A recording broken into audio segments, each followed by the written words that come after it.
নমস্কার।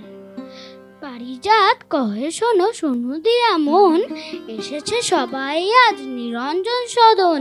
সূচনায় বলে রাখি কথা জরুরি, সবে মিলে মোবাইলে শব্দ বন্ধ করি। গানে আছেন দেবলীনা, নাচে দেবাঞ্জনা, গুরুজনে নমস্কার, সরস্বতী বন্দনা।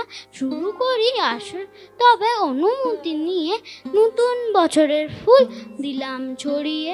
দেবুস দরবার আয়োজিত কেসি দাস প্রযোজিত আজকের এই সাংস্কৃতিক জলসাঘরে আমরা ফিরে পেতে চলেছি বাংলার ইতিহাসের এক সঙ্গীতময় অধ্যায়।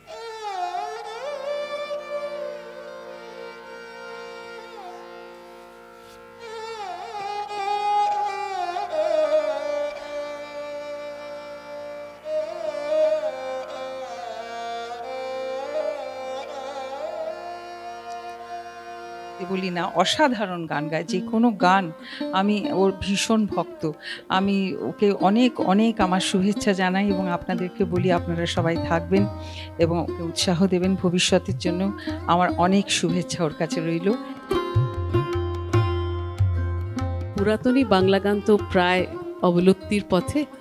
আমরা কেউ কেউ এইরকম ব্যক্তিগত উদ্যোগ নিয়ে যারা এই ধারাটিকে এগিয়ে নিয়ে চলেছি, আমার খুব ভালো লাগছে যে আজকে দেবলীনা সেই ধারার গানকেই আপনাদের সামনে নিয়ে আসতে চলেছে।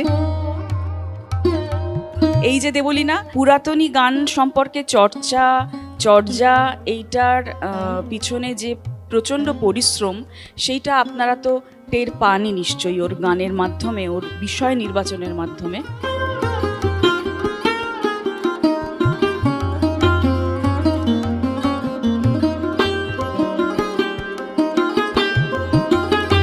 ভীষণ ভালো গান, ভীষণ ভালো পারফরমেন্স হয়েছে।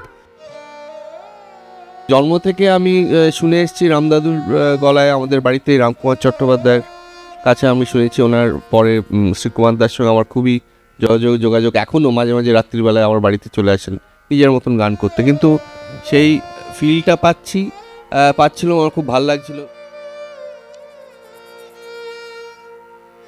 অনেক পলিশ জিনিস দেখলাম, অনেক দেখি, সব সময় দেখি টিভিতে, মিডিয়াতে সারাক্ষণ পলিশটি দেখছি।